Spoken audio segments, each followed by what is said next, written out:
go. Okay.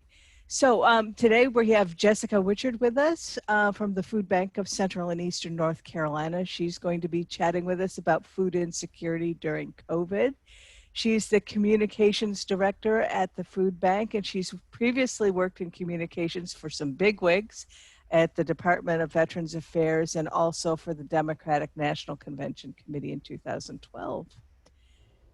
And gee, that was it. Okay, so I need to stop my share and, or at least get out of this and find Jessica's slides. They should be up here.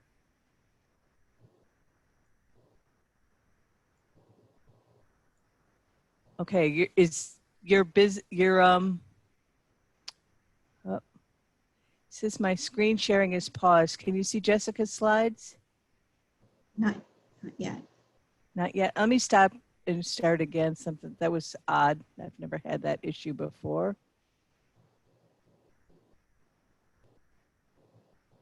Okay, now does everybody see Jessica's slides? All right, looks like we're good. Great. You're on. Good morning, everyone. Thank you all so much for having me. Probably like most of you, I'm running on a little less sleep than normal, but really glad to be here and be able to talk about the work that we're doing, what we're kind of seeing in the community and the changes that the Food Bank has made, especially over the last 6 months. I've been at the Food Bank for about 4.5 years now. It was my first job in the nonprofit space, and it really has been an amazing organization to be a part of. So very thankful for the opportunity to tell you all about it. Our mission: nourish people, build solutions, empower communities. We actually in 2018 went through kind of a refresh on our mission, as we were doing more programming and more work to kind of shorten the line of folks who were in need of food and really focus on solving hunger. Going a little bit beyond no one goes hungry felt really important. So we did a lot of community conversations and listening and surveys, and just kind of finding out, what folks knew about the food bank and what they were interested in learning more about. So this refresh, I say, kind of made our external work become a little bit more well-known in the community. The things that we'd been doing internally for years, now able to kind of talk about it externally. And wanted to make sure that we're all still working toward that vision of no one goes hungry. A little bit of the history: the Food Bank has been around for 40 years. We were started here in Raleigh with just a tiny warehouse and a card table in 1980. And we have since kind of grown and expanded into serving 34 counties. So we're the largest food bank in the state, the oldest food bank in the state, but every county in the state is served by a food bank, all kind of under the umbrella of Feeding America. So throughout those 40 years, we've kind of added additional branches to increase efficiencies. Obviously Raleigh, we've got one in Durham, in Greenville, New Bern, in Southern Pines, in the Sandhills, and then in Wilmington. This was something that I learned when I came to the food bank. I really kind of had this vision of it being a food pantry that was on the front lines giving food out, but realized quickly that the work happening in the community is really done by our 900 partner agencies. So those are the church food pantries, the soup kitchens, shelters, a lot of programs that are being run for kids in the summertime, as well as after school programs. We also do programs for seniors that are federal nutrition programs. So the food bank is kind of the hub to be able to have the partnerships with retail donors and with larger farmers and some food manufacturers. And then we're able to, with our trucking, with our warehouse, with our volunteer power, get the food into easily distributable quantities for partner agencies on the front lines. Last year was big. A lot of it had to do with some of the new programs that were put in place after the pandemic hit. 91 million pounds of food is kind of astronomical and hard to wrap your head around. But it's the equivalent of 76 million meals. And each year we have worked really hard to not just have kind of those shelf stable items that you may think about in a pantry, canned fruits and veggies and peanut butter, but increase what we can do in terms of perishable foods and produce, making those relationships with farmers and growers, And a lot of the new federal programs also allowed us to have things like dairy in place, which was really great. North Carolina is also lucky because we have places like Smithfield and Purdue and Butterball. So we're able to get a lot of perishable proteins as well out into the community. This was interesting. Food insecurity is the phrase that Feeding America uses. And it's a little bit clinical. And so this definition kind of gets to the science of what that means, but a lot of what we talk about basically is individuals and families not being certain of where their next meal will come from. So really living in that state of insecurity, not knowing how they may be able to eat over the course of the next week, how far they can stretch the funds to get groceries. So a lot of times, we'll say people who are experiencing hunger, facing hunger, but food insecurity is kind of the definition when we're talking about the number of people in our service area who are in need of hunger relief. Feeding America really took a hard look when the pandemic hit, trying to kind of project what we might be looking at in terms of increased need. So they did a lot of work looking back at 2008 and the Great Recession and figuring out, with unemployment numbers, how food insecurity might increase. So they were able to kind of do a county by county projection for us. And what we found is that we're looking at about a 38% increase. We saw a big spike at first. A lot of folks who were new to the hunger relief system, clearly had been making ends meet, maybe just barely, but with layoffs or medical emergencies no longer could. So that was Feeding America's projection. And what we found in surveying our partner agencies, those folks, the pantries and the soup kitchens, they have to do monthly reports about how many folks are coming to them for food, and it matched up. So about 38 or 40% increase for the partner agencies on the front line, which is what Feeding America was projecting for us. It's a big increase. We had been seeing since 2008 that food insecure number go down, not drastically, but steadily year after year. Things were looking better, moving in the direction that the food bank wants to see it, where we don't really have to exist. So to see this huge spike was hard, not unexpected, but hard.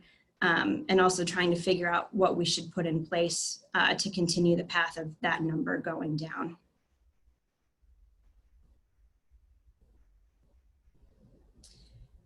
So as I said, we've been around for about 40 years and talked a lot about the partnerships that exist and have changed over those 40 years. Community food drives are really essential. We appreciate them because it's the kind of food that families would buy for themselves, and they're also bringing it to the food bank to stock other folks' families. Volunteers they more than double our staff.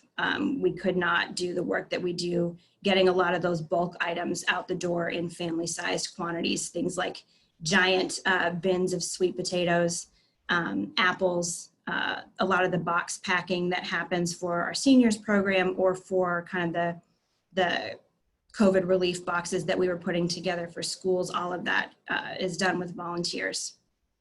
And a lot of what we see in building relationships is those volunteer groups coming into the food bank, realizing the work that we're doing and seeing just kind of how essential it is to have that steady flow of volunteers in.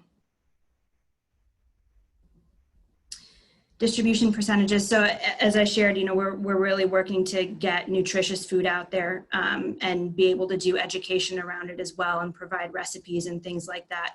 So that 38% really has grown even over the course of the 4.5 years that I've been at the food bank. And it's something that I found if I'm doing tours or presentations that folks are a little bit surprised about.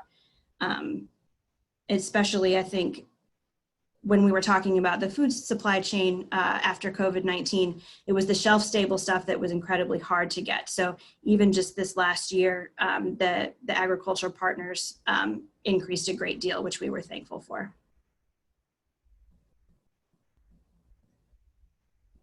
This is just a little bit about kind of the different services that we offer. We look at families holistically and what we can do to help provide security for them, regardless of the situation they may find themselves in. Programs for children and seniors, some of the most vulnerable folks that we serve, making sure that we can be steady and reliable sources of food.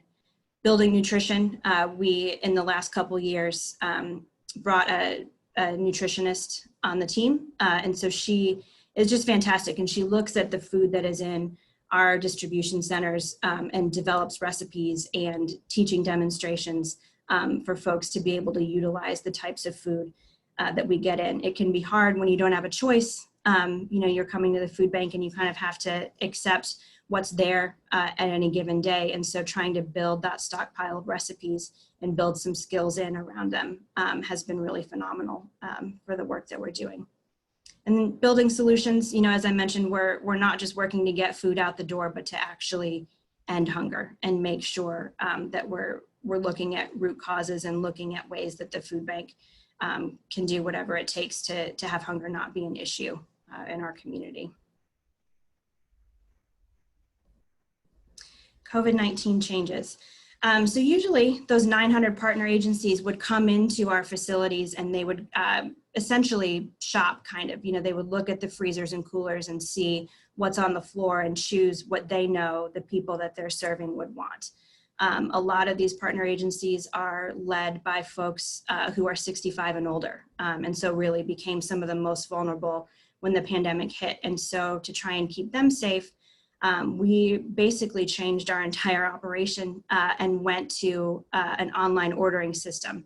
So our team pulls the orders that the partner agencies are putting in online, gets them all packaged up, and then the partner agencies drive up to our facilities and we load it in the vehicles for them. So we don't have them coming in and having to be in close contact with a lot of folks. In a lot of cases, we do deliveries as well, depending on how large the partner agencies are. So the food bank will use the trucks and take them to our partner agencies. Volunteers has been kind of a big challenge to overcome. As I mentioned, typically they more than double our staff to get food out the door. But again, thinking about sizes of groups, ages of folks who are coming in to volunteer, we really limited what we were doing. So used to be seeing 100 to 80 person groups, and now taking it down to 10 people or 15 people or 20 people was challenging, but we were really thankful for the folks who were coming in and keeping that consistent. And we also were able to have 2 tours of the National Guard, which again was really incredibly helpful. They're so efficient. They helped with a lot of home deliveries that we were doing. And so to have those extra folks in the building to help turn things around has been really, really helpful.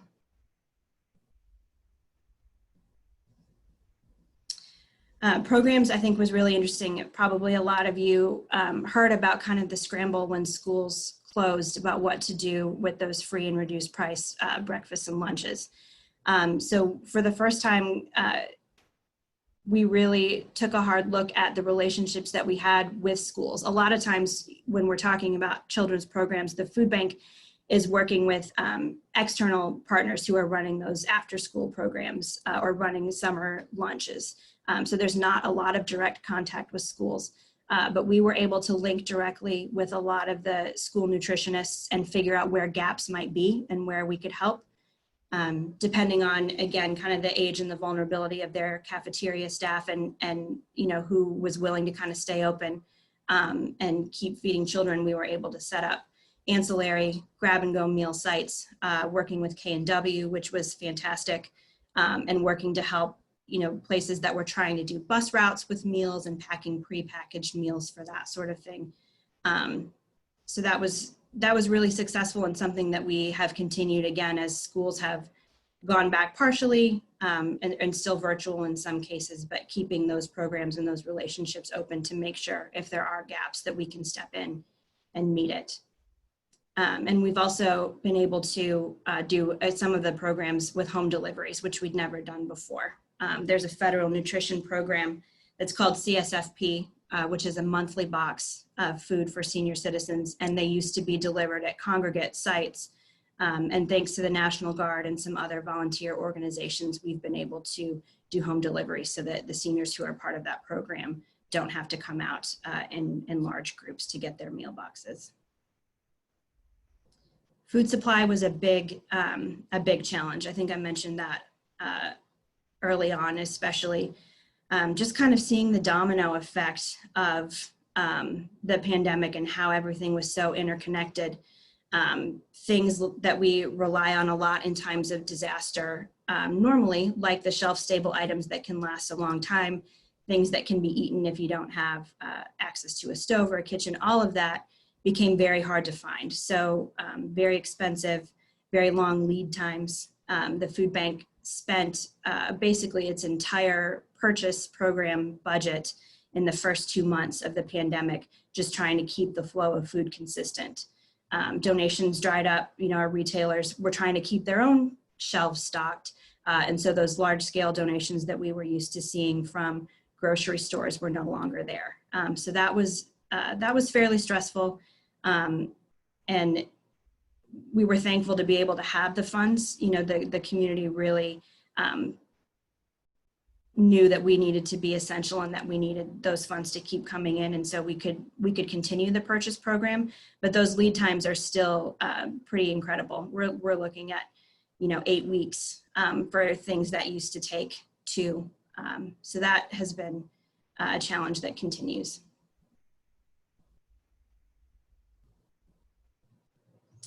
How the community can help donating funds, obviously, because of the partnerships that we have. It's not like going to the grocery store in most cases, even during a pandemic, especially thanks to the farmers and the growers, we're able to stretch $1 incredibly far to bring food in and then turn it around and get it back out.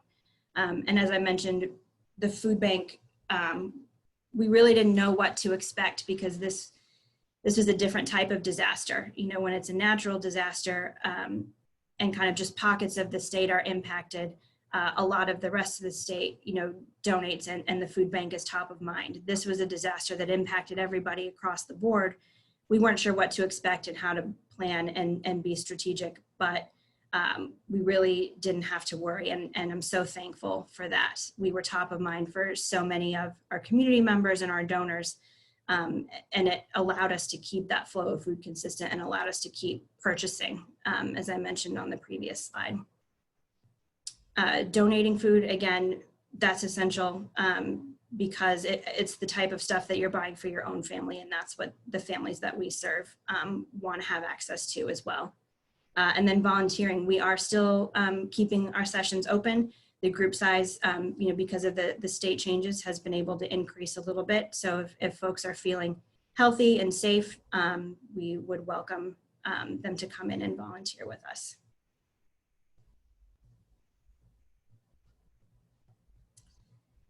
That's it. I feel like that was a big narrative, but again, it kind of helps me reflect on what the last year has looked like in the services that we're providing for folks, and the ability to adapt and change to keep that consistent has really been something that I've been proud to be a part of and happy to be here to talk about. So thank you all for having me. I'm happy to take any questions or talk through anything that came up as we were going through the slides.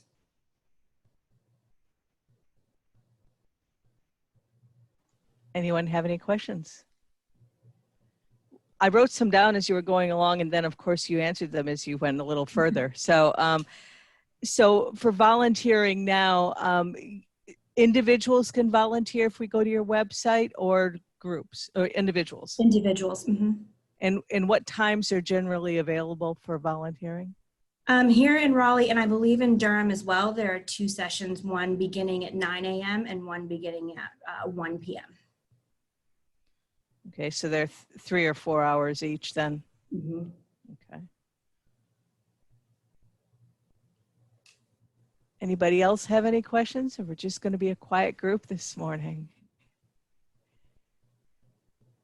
So if we as an organization wanted to do a food drive, would it be better that we do a virtual food drive with money or a canned food drive with cans or whatever? I think right now, even, with the supply chain the way it is, a virtual food drive is easier and safer probably. It's something that we've been pointing folks to as well, just to make sure, that people aren't putting themselves at risk in terms of collections of food and sites and congregating. But anything is helpful, especially going into the holidays. This is a season where the food drives that we get right now carry us through to spring. So I think it's really whatever your members are most comfortable with. Okay. Thank you. Anything else, folks? Well, Jeff, you unmuted yourself. Do you have a question? Yeah, I was just wanted to say thank you, Jessica, for everything that you guys are doing. I know it's probably been very difficult to navigate, and I don't know. Are there any CARES Act funds available to help you guys, or? There have been, yeah, and I can't say that I know the ins and outs of it, but that has been incredibly helpful, along with the CFAP, the Coronavirus Food Assistance Program, and making sure that we can change our operation. There are expenses associated with that, but yeah, it's been very helpful to keep us going. So I know it might be short-sighted I'm trying to think of ways we could help over the holidays. And I was thinking if we posted something that said no one should be hungry for the holidays, is there a way we can put a link up on our Rotary Facebook page for you guys so that people can volunteer virtually, like you were saying, a virtual food drive without actually coordinating and organizing a food drive? Yeah, that would be wonderful. Marie, I'd be happy to send a few links that might make sense. Thank you for that. Yeah, we've done virtual food drives before in Rotary. I don't know if you've got anything for sign up for volunteers that would be specific through us, or just a link, I suppose, to your website. But we could set up a virtual food drive for the group. Thank you, Jess. Thanks. David, you're quiet. You're muted. I have a general question, Jessica. The numbers for the food you're producing are impressive, but do you have any sense for what fraction of the demand you are meeting annually? We do. That's a great question. There is a number that's called the meal gap. And I'll be honest, I have not looked at it since Feeding America put those 2020 projections out that we're seeing, to see how that has changed. I know prior to the pandemic, the gap was about 25 million meals, which again it's hard to picture a number that large, but there's a method in place to try and figure out what no one goes hungry actually means, and what the gap is to get there. And I'm hopeful that maybe Feeding America will update that number with the projections, given the food insecurity figures that they've put out recently. So a follow-up question, and it's probably a tough one. What will it take to solve the hunger problem in the long term? I've heard, and I cannot believe it's going to take a government, corporate, volunteer, nonprofit collaboration of some kind. Mm-hmm. But if that's the case, what would that look like? What needs to be done? That's a great question, and it's a lot of the issues that our community health and engagement department is tackling. I do believe, as you said, that it is partnerships between state, federal, local government, nonprofits, and private entities. And so we're increasing things like working with the healthcare community, putting pantries at hospitals so that when people are released from the hospital, they go home with a box of food to be able to take their medications with. I think one of the things that has become a larger conversation in hunger relief is root causes. In a lot of cases, hunger is a symptom of other things, whether it be healthcare challenges, wage challenges, affordable housing. So all of those groups who are addressing those things coming together and making hunger be a part of that conversation, as well as instead of its kind of its own separate entity off to the side, it is something that I think the food bank believes is what will solve hunger, making sure that we're all working toward the same goal collaboratively instead of in separate circles. So we're not going to food bank our way out of hunger, is something that one of my colleagues says. And I think that is a mentality that has changed over the last 40 years for sure. But making those lines of communication stay open, and folks being at the table who need to be at the table when we're talking about the root causes of hunger will be incredibly important. Thank you. I got a question for you, Jessica. Yes. How do we change the mindset of those people who are taking advantage of programs to get something for nothing? In other words, they're getting a handout and not a hand up. I'm not entirely sure. I don't have any experience with seeing that in the 4.5 years that I've been at the food bank. There's a lot of data that shows how well programs like SNAP actually are lifting folks out, how short a time people remain on those programs, and the economic impact of them, not only for the families that are using the benefits, but for the retail stores that participate in the SNAP program. So I think, similar probably to my answer to David is making the people who are receiving the benefits, not making them, but having them be part of the conversation so that we're building solutions that make sense. It's not just people developing programs for those who need it without asking what they actually need will be incredibly important. Thank you. That's something that Rotary is consistently struggling with, is how do we do community assessments to effectively serve the community as opposed to just offering a program that may or may not be useful. Right. Yeah. Yeah. I think probably every community organization and nonprofit is working through the same types of things.